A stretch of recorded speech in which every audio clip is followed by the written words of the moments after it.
Across 400 million years, long before and long after the dinosaur ruled the continents, the sea has remained the unchallenged domain of the shark.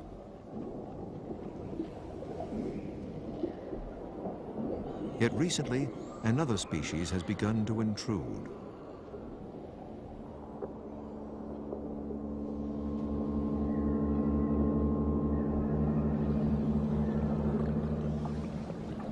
Lords of the land, we enter the ocean as potential prey.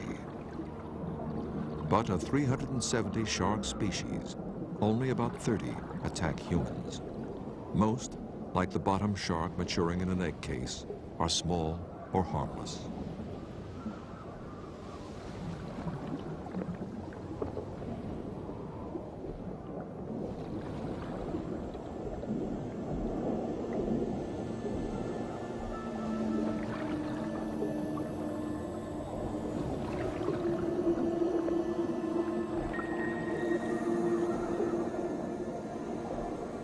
Other young, however, born live from larger sharks, are so aggressive they often devour one another inside their mothers before birth.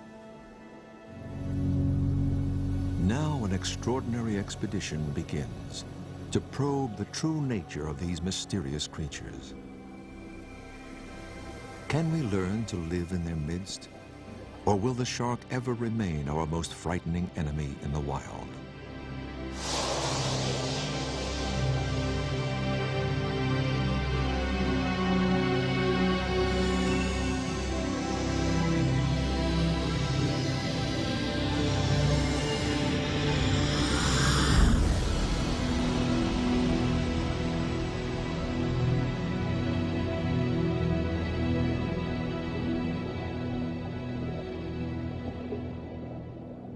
Renowned marine biologist Eugenie Clark never feared sharks, and at 70, still swims among them.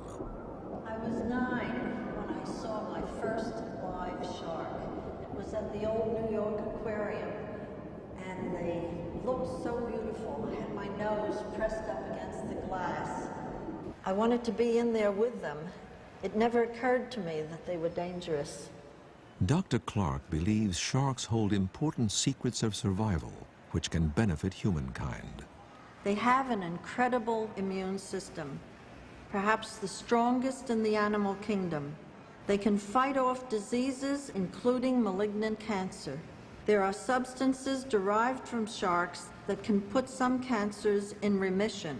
Dr. Clark feels that sharks deserve protection, an opinion shared by her friend Rodney Fox, despite a great white shark attack that nearly tore Rodney in half. 462 stitches later, he launched a career leading expeditions into shark-infested waters. After my shark attack in 1963, I really hated sharks. But after studying them for just a short time, I've come to really appreciate them. However, I'm really keen on these trips to find an effective shark repellent. The central question is, why do some sharks attack humans? In the hope of finding out, Dr. Clark and Rodney Fox now embark on 3 expeditions to study the feeding and attack behavior of the great sharks. But today we're going to be using the leopard shark. Work begins at California State University, Long Beach, where Dr. Don Nelson is testing a new shark repellent. Namely, when the chemical is evenly dispersed in the water. A natural shark repellent discovered by Dr. Clark has proven impractical, leading to a search for a synthetic alternative.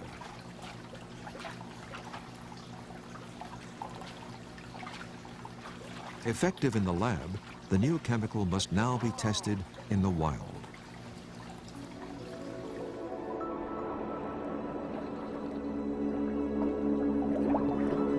In the Catalina Channel off Southern California, the team enters waters home to sea lions, a favorite prey of many large sharks.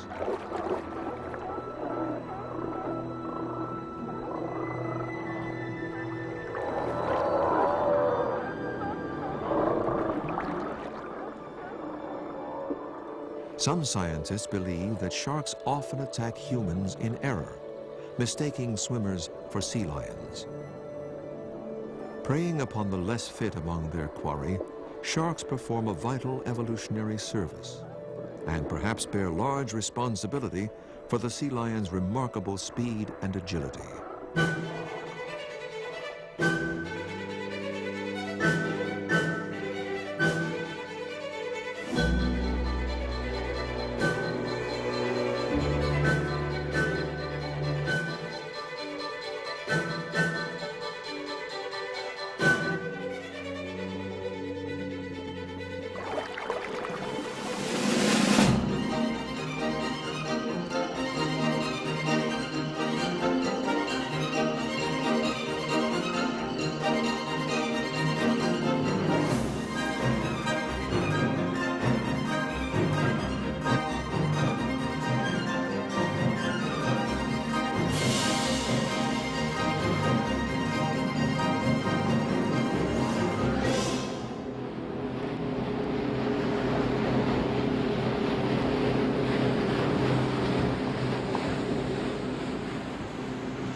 Experiments with the new repellent begin in the notorious hunting ground of blue sharks adjacent to the kelp forests. By spreading a chum of ground mackerel, they hope to create a drifting scent trail, leading sharks directly to the boat. As a safeguard against shark bites, Rodney Fox will don a special chain-mail suit. Yet, as the scars across his chest and back suggest, the suit would offer little protection against sharks as large as great whites. Marine biologist Rocky Strong will release a new repellent using a pressurized squirt gun. Divers, stand by, please. I feel like a knight in shining armor. Where do you put that helmet on? My students, who know I'm in my 70s, raise their eyebrows when they hear I'm diving with sharks again.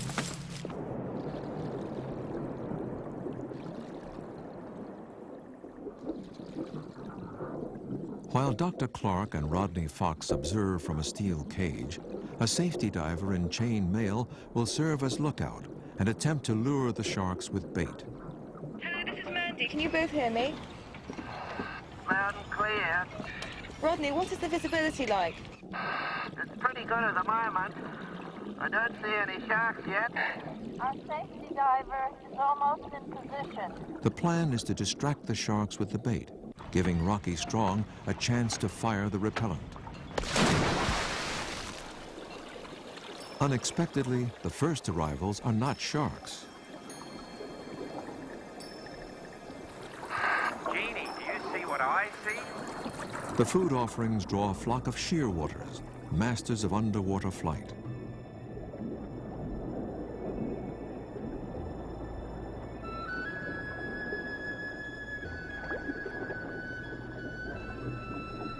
They're eating our shark bait. Any sharks? Not yet. Here comes the first one, Jeannie.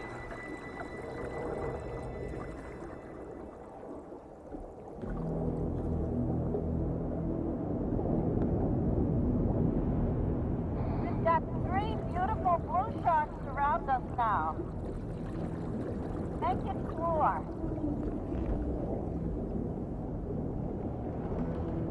Though they rarely exceed 10 feet, blue sharks travel and can attack in packs.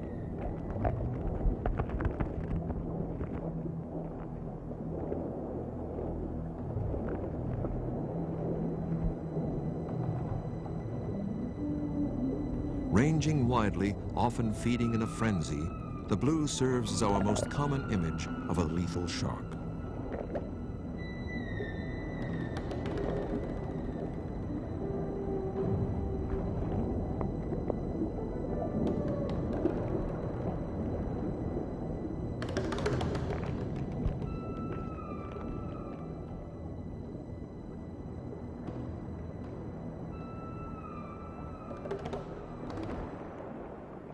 There's a 5-footer close to us. Rodney's tempting it with bait. How close to the front of the cage are they coming? What's out? It's got my hand. His hand suddenly seized by the shark, Rodney struggles to pull free. I was feeding him and he nearly swallowed my hand. At least the chainmail kept him from biting through. Okay, I see Don now. While the shark's attention is on bait, Dr. Nelson approaches with a tagging spear.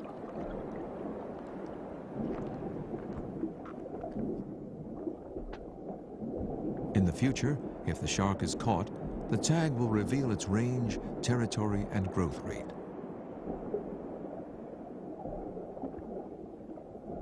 The repellent test begins with a mild concentration released into the shark's mouth.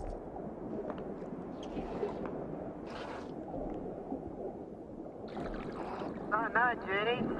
He's coming back. I think maybe he likes the stuff. As Rocky Strong returns to the boat to reload with a stronger solution of the repellent, Rodney leaves the cage to assist the safety diver in keeping the sharks near.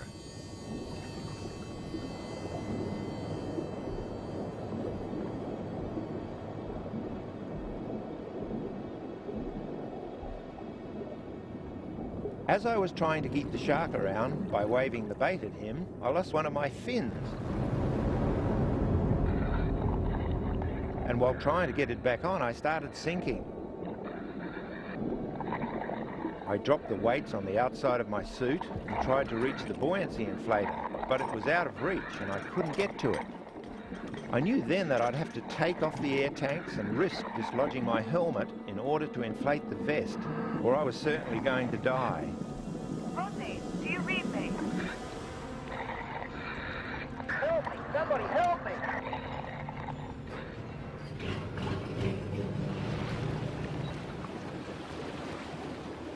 Rodney manages at last to inflate his vest and reach the surface, where a safety diver rushes to his aid. It was pretty frightening to be in the water and suddenly he's not there, and to realize that your close friend is going down in that depth, and there wasn't any way we could help him. I thought we'd lost Rodney. I couldn't find my inflator. I thought I was going to die. You right? In the end, tests of the repellent proved disappointing. While the search for a defense against sharks continues, the master of the sea prevails.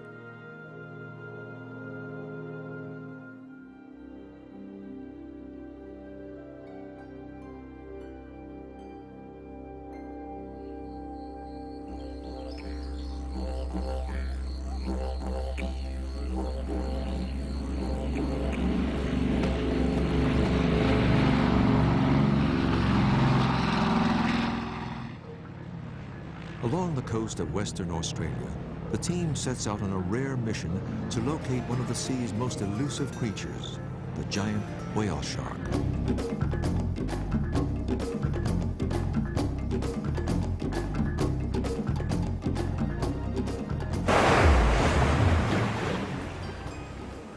On occasion, whale sharks have been sighted near Ningaloo Reef, but the reason for their appearances is unknown.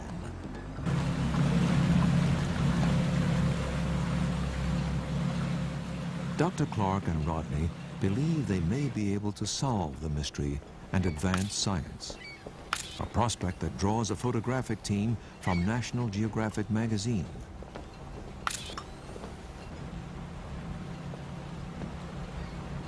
We planned this expedition based on the theory that whale sharks would come to feed on a massive bloom of plankton triggered by coral spawning. And that was the key, because we knew that certain species of coral in Ningaloo Reef spawn for a brief few minutes 1 or 2 nights a year, about a week after the March full moon.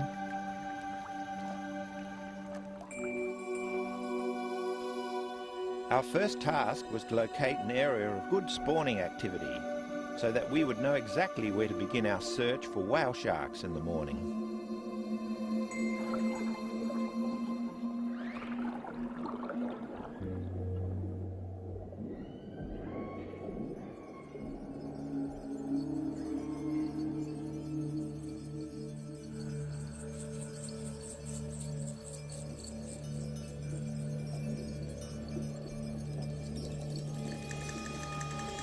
Builders of vast undersea structures, corals are not plants, but colonies of tiny animals.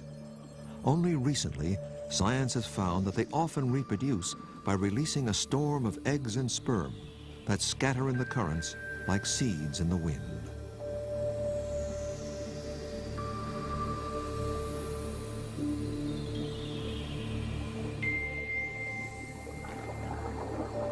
At the appointed hour, bundles of eggs and sperm rise from the coral polyps by the billions in a blizzard of new life.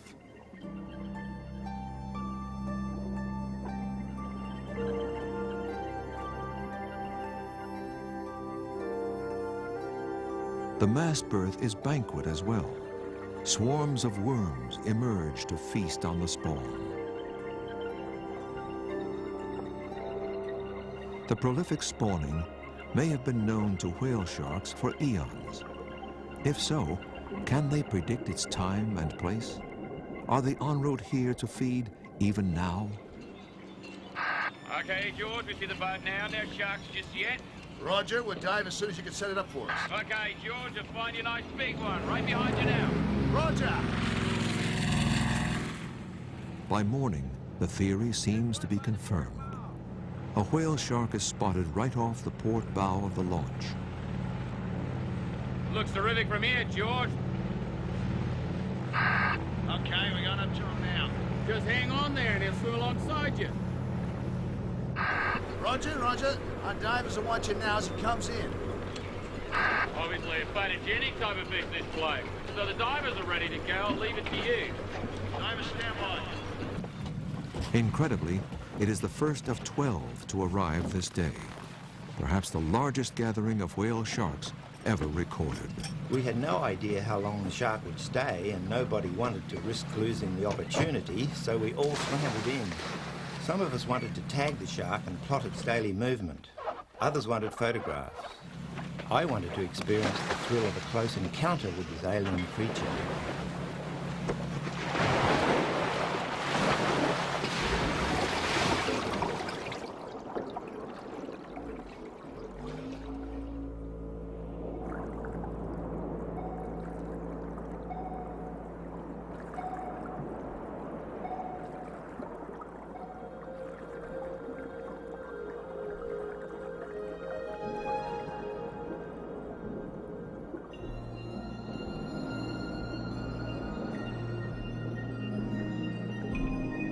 Though it bears resemblance to a whale, the whale shark is not mammal, but fish, the largest fish in the world, so immense it dwarfs some species of whales.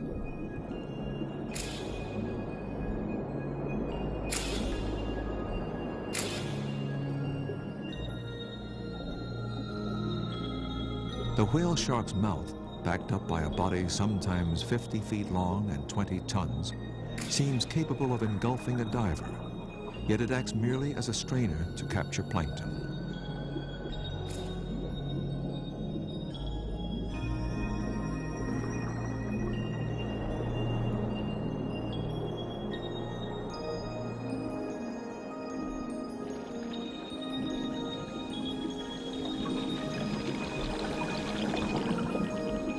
Like courtiers to a king, small fish attend to the giant, perhaps cleaning away parasites and gaining a free ride on its bow wave.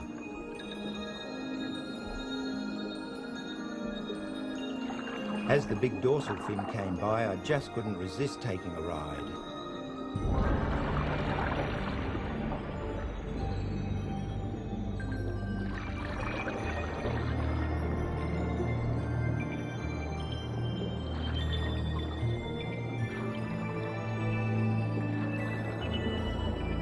Pretty soon he decided I was a bit of a nuisance and shrugged me off like a fly.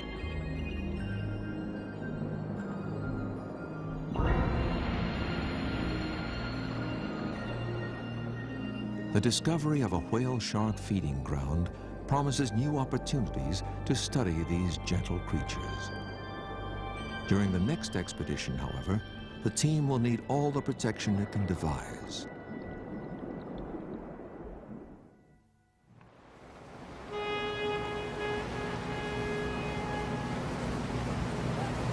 Near Port Lincoln, off the South Australia coast, the expedition will attempt to encounter at close range the most feared creature in the sea, the notorious great white shark. They charter a vessel specially equipped to study great whites and bring aboard a new plastic cage nearly invisible to a shark underwater. I think it'll be pretty safe. A diver within should appear unprotected.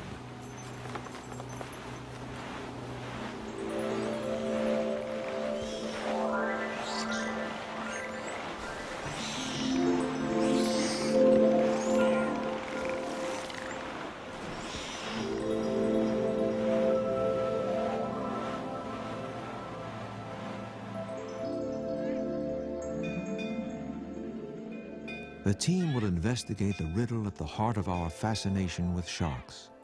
Why do sharks, like the great white, attack human swimmers? And in the often murky or dark sea, what attracts them to us? Are they drawn by smell or splashing movements? Or are they attracted visually to the sight of a human? Well, I hope to detect to see if the sharks can sense that invisible barrier, and also to see if they're interested in me as a human shape. If sharks do attack humans on sight, they should attack Rodney on sight, since the plastic cage is nearly invisible in water.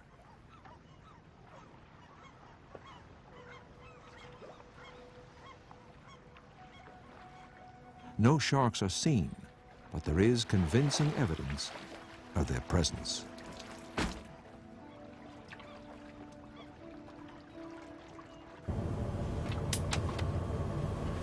Okay, let's get the camera team and Rodney suited up. Do your communications check. Rodney Fox, camera team, suit in please. Deck crew prepare cages 1 and 2, and on my word, put the camera cage in the water.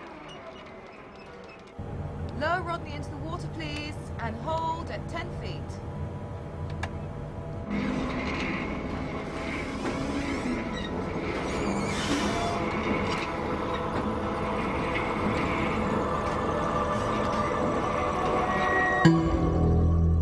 God, I hope this thing works. I feel rather naked with all my pigment showing. What's the visibility like? The water's very clear. I'm surrounded by a school of small fish at the moment. I feel like I'm the one in the goldfish bowl.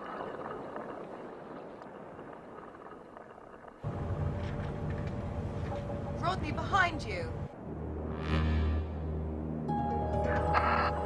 Oh, I think I got a glimpse of one. No, it's just a bait. Last time I dove at night with the great whites, they came in and smashed up the lights. If they're out there tonight, they're being pretty shy.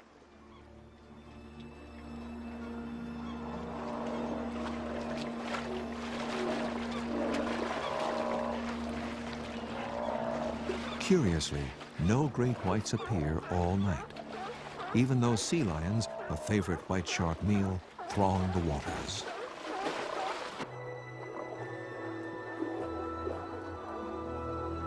Researchers believe that roaming great whites search the water for scent trails that lead to sea lions or their relatives, then wait along the bottom to rocket upward in surprise attacks. In hopes of luring the great whites, a soup of minced fish and blood is pumped into the water. 2 days passed and still no sharks. But I've been on expeditions where we've had to wait much longer before seeing our first shark. I'm concerned that white shark populations may be in serious decline due to overfishing and souvenir hunters who slaughter sharks for their jaws and teeth.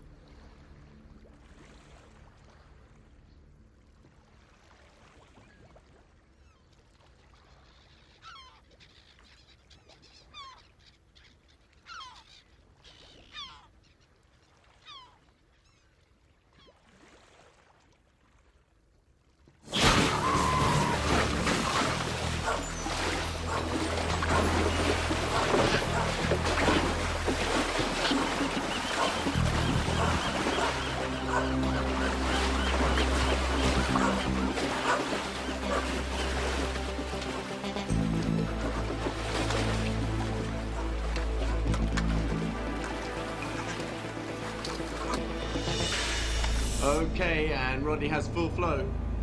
How's this, Rodney? Do you read me? Testing? Yes, I can hear you loud and clear.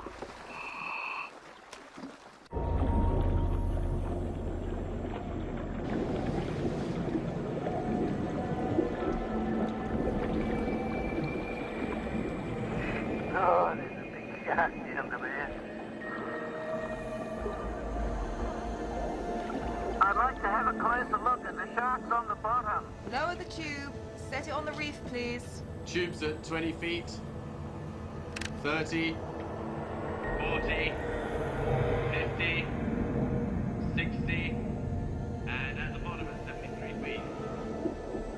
Here I was about to meet an old enemy face to face. I thought I'd be scared out of my wits, but when I reached the bottom, I was overcome not by fear but amazement, because instead of 1 or 2 sharks, there was a whole army waiting for me.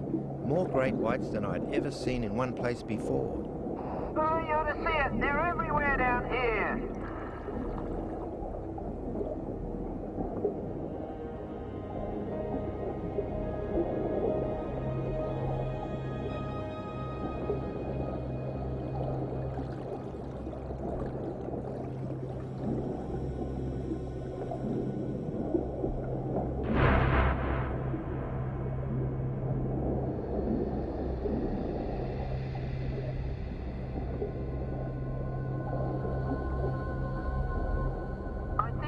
There's something here to eat, and they're not sure what it is.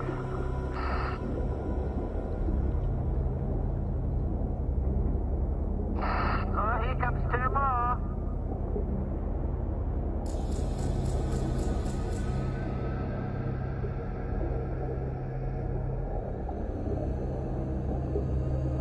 At least 6 whites circle Rodney, but none moves to attack. 2 swimming around at the surface.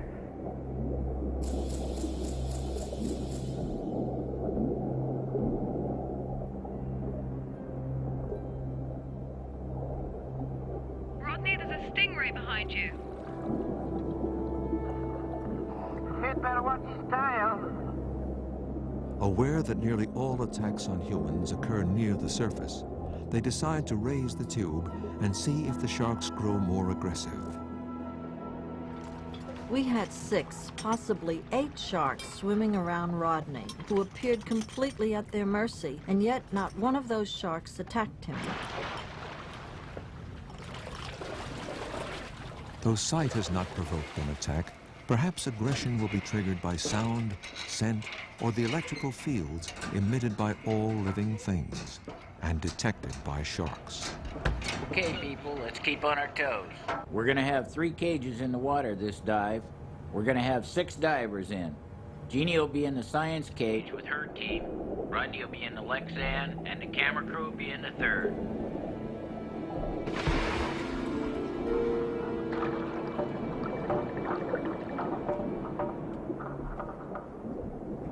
Our cage had 2 clear plastic sides, giving us a view nearly as good as Rodney's, and to the sharks, we probably looked just as vulnerable.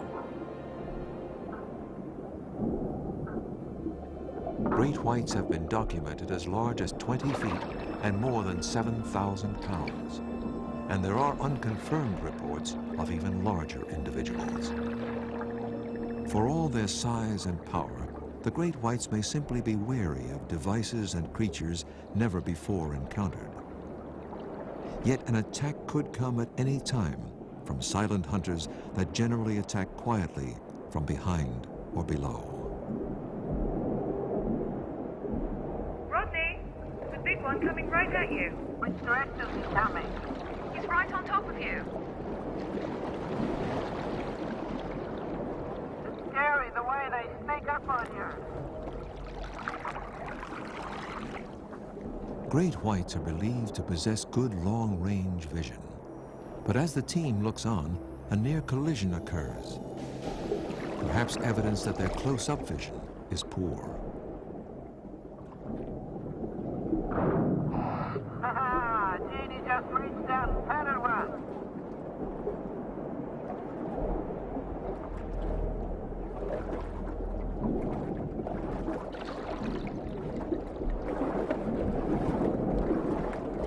Despite hours of circling, still no move toward Rodney.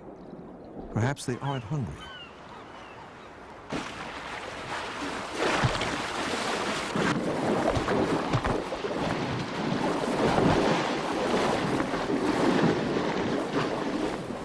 For all their indifference to humans, there is no mistaking their interest in tuna. Cleaned up that cheddar like it was his first meal in a year. Then he nonchalantly glides right by me, as if I wasn't even here.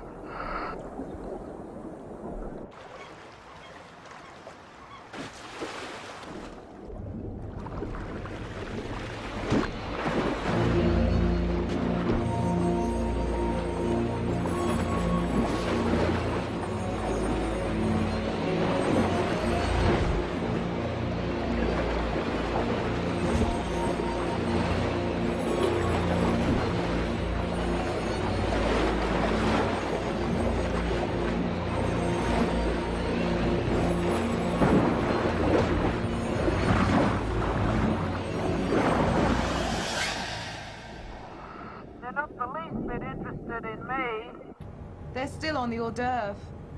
Let's see what happens if we stop feeding them. Rodney, we're going to stop chumming now.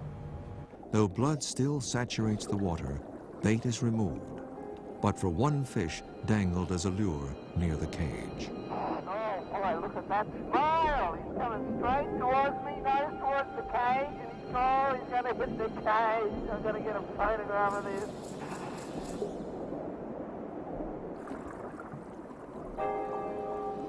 Tries to break the cage. I've got a dance because my toes are hanging out. No! Boy, straight in with his nose into the cage and it wobbled like a jelly. The shark now seems drawn more to the metal of the science cage than to the divers within, a result of sensory urges to test bite anything creating electrical currents in water.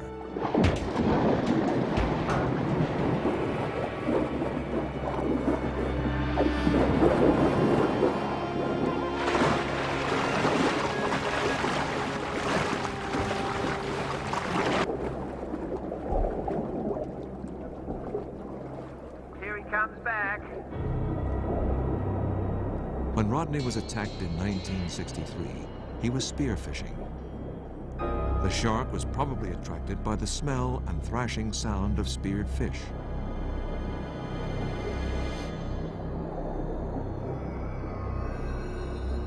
Now, another great white heads aggressively for Rodney.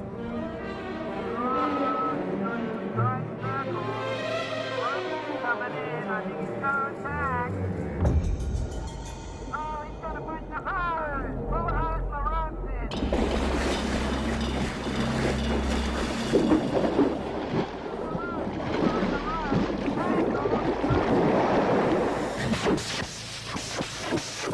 The diver's lost his air supply here.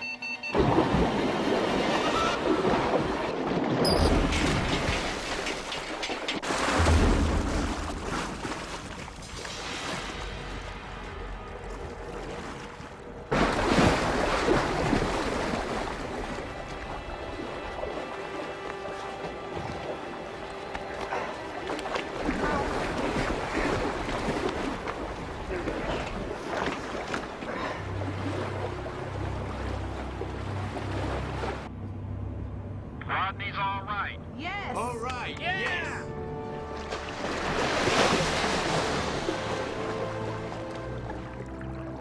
Well, we were both okay, the shark and I. I really believe that in this case at least, he was more curious than anything else. He just got caught up in the ropes and was trying to get away.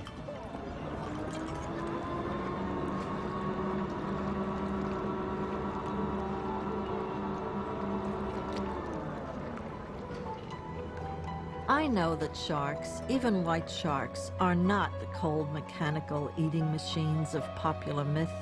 The truth is, they've been around thriving for so long with very few enemies until we entered their realm.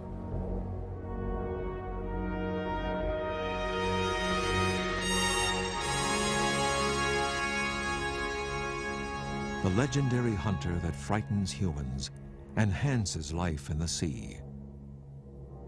Sharks may never inspire our affection, like dolphins and whales, but they are just as vital to the future of the ocean, and as deserving of our appreciation and protection. Not as monsters, but ancient survivors with priceless secrets to share.